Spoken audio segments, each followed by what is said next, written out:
Hi guys, Blazeblade here, and this is my first specific champion guide coming out much later than my full support guide, which you can check out at the link in the description. And this is my first specific champion guide, and the reason I picked Sona for this champion guide is because she is, in my opinion, the best full support, as I like to call them, or caster support, as is popular.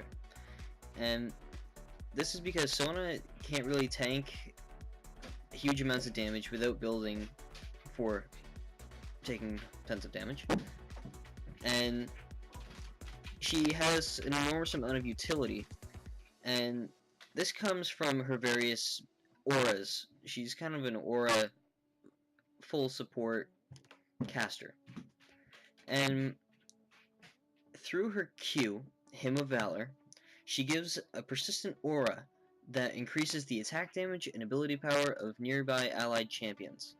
And what this does is exactly what it says.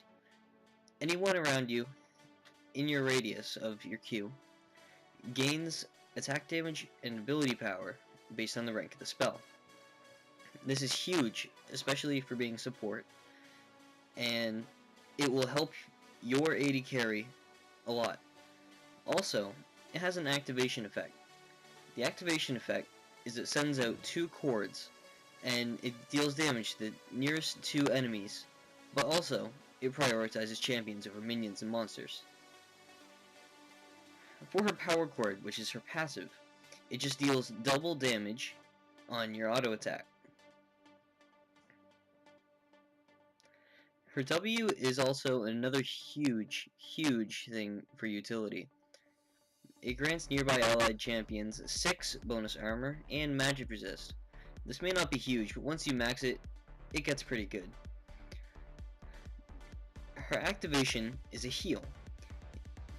It reads, heal Sona and the most wounded nearby allied champion for 40 and grants 6 additional armor and magic resist for 3 seconds. So it boosts the persistent aura while also throwing out a heal to the most wounded champion. This heal will always prioritize the most wounded champion. You can't target it, it's not a point and click, it's simply just a click. And it's the same as all of her spells except for her ult, which is a skill shot.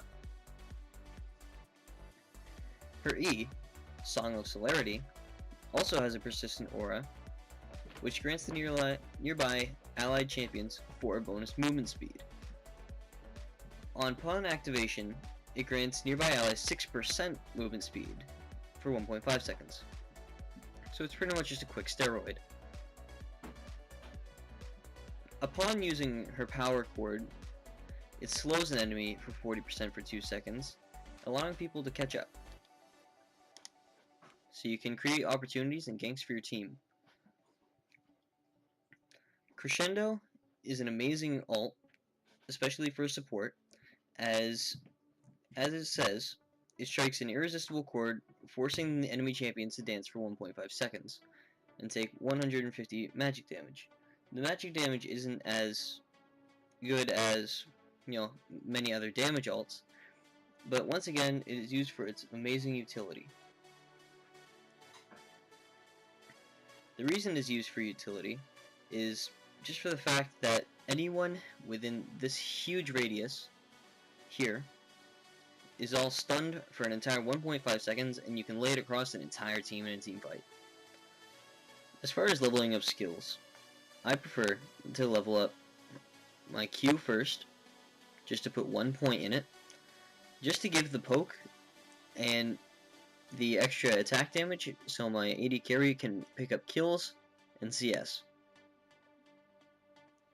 After I put that 1 point in my Q, I like to put 2 points in my W, my area of perseverance, so I can easily just heal and sustain in lane with my AD carry. We can stay there for a while, and it's a great choice.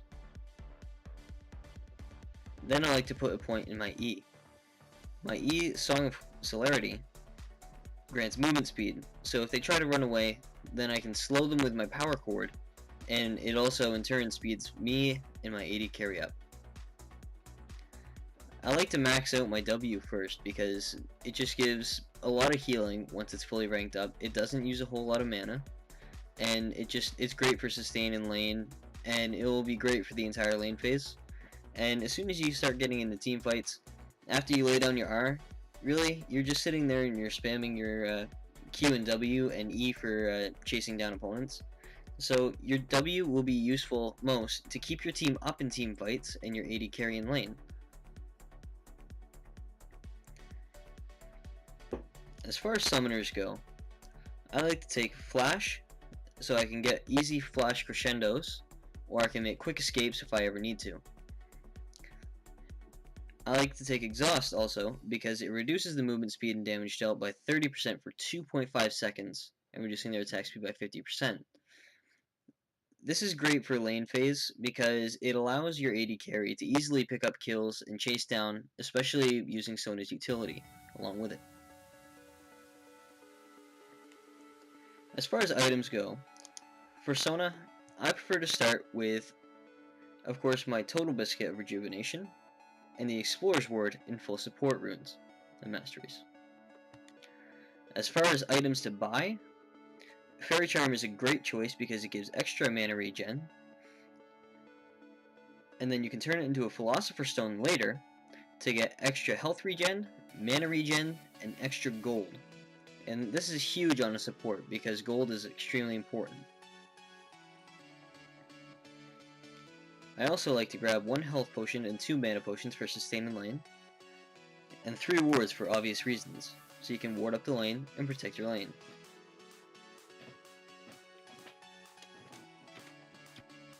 For other than beginner items, it's recommended that you get an early Philosopher's Stone as soon as you can, so it helps work up more gold so you can buy your other items.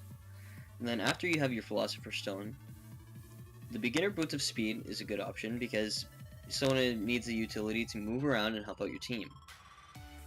After you have these 2 main core items, then you want to obviously keep buying wards as a support, but you also want to go for your Ruby Sightstone. This gives 360 extra health, which Sona is a squishy support, so she kind of needs. It also gives charges of wards, and it's pretty much just free wards on top of having extra health, so it's definitely a good buy. For boots, I prefer to go with either the Boots of Mobility, so you can move around the map and help out your team very quickly, or Ionian Boots of Lucidity, if you need to belt out more heals, damage, or utility with your E. Other than boots, main items such as Locket of the Iron Solari, which I like to build right after my Ruby Sightstone, is huge because it gives an entire shield to your team for 5 seconds, and this is huge in team fights. It gives health regen, CDR, armor, and 300 extra more health. As far as getting a runic bulwark, I suggest you kind of talk to your jungler, because most tanky junglers these days will grab a runic anyway, and there's no need for 2 on the team because the aura doesn't stack. So after that, supports don't get a whole lot of gold anyway. So turning your Philosopher's Stone into a Shirelia's is not a bad idea. It gives 40% movement speed, which can be great on top of Sona's E. It gives 250 health, 10 health regen, 10 mana regen, and 10% CDR. Zeke's Herald is another great item to have because it gives 250 health on top of 20% cooldown reduction, so you're getting pretty beefy. This also grants allied champions 10% lifesteal and 20% attack damage when they're around you, which is perfect because it's another aura to add on to Sona's great aura. Frozen Heart is a really good item for Sona. It gives 20% more CDR, 400 extra mana to belt out heals and damage and utility, 95 armor to sustain, and reduces the attack speed of nearby enemies by 20%. So you can stand in the middle of a team fight, you'll be tanky, and you'll be complete utility. You'll be great. Getting a Randuin's might not be a bad idea, but there are other items that you can get, such as a Morellonomicon, which gives you AP, increases your heals, increases your damage, increases your utility, because it also gives cooldown reduction, and mana regen, while dealing magic damage to enemy champions inflicts grievous wounds, making it so they don't heal as much. Grabbing Mikhail's Crucible might not be a bad idea. I usually don't, but you can do it. Guardian Angel is also good if you find that you're dying a lot, but your team is not as a whole, so you can get back up and keep using your utility if the enemy team is focusing you. This is a quick replay here to show how Sona has great impact on lane, and how she is very useful with her utility. I'm going to play this here in 0.5. So here, I'm kind of dancing around in the bush here. Draven's taking a little bit of poke from Elise, a little bit from Ezreal. He's doing pretty good at catching his axes. I'll put it up to the fight here. So here, when they land the cobweb on him, they go all in here. Here, I'm staying with Draven. I'm popping my heals on him while popping my E and my Q. So here, Draven died, but he also got the kill with bleed. This was before the patch where they removed his bleed. So now here, I'm sitting here in the bush while Elise makes the mistake of trying to go on me, and I use my heal, my E, my Q, and my power chord along with my ult just to make sure that I just completely dominate her, and it proves for an easy 2 kills in the lane while just only having 1 casualty, so it's a 2-for-1. It's a good trade.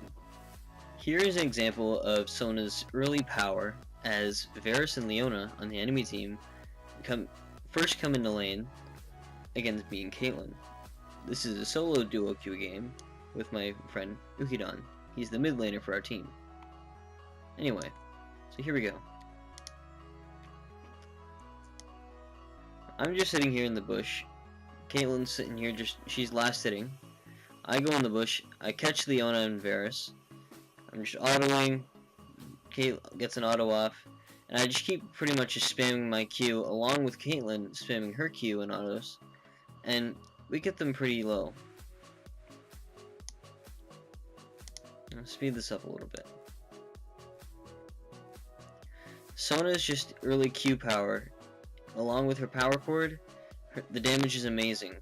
Just because it can get them really low, it can kind of make them back off, so your AD carry can CS a little bit more, and overall, it just makes it a lot easier, because they'll be lower for kill potential, and they won't really want to go in as far.